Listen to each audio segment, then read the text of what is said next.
माळ परडी पोताच काय गणात कोण आहे चौघांचं खरं गणगोत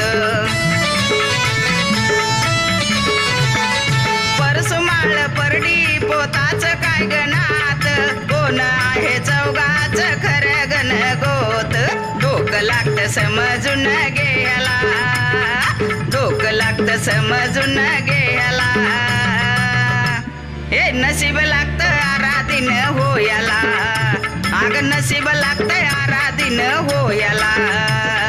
नशीब लागते आराधीन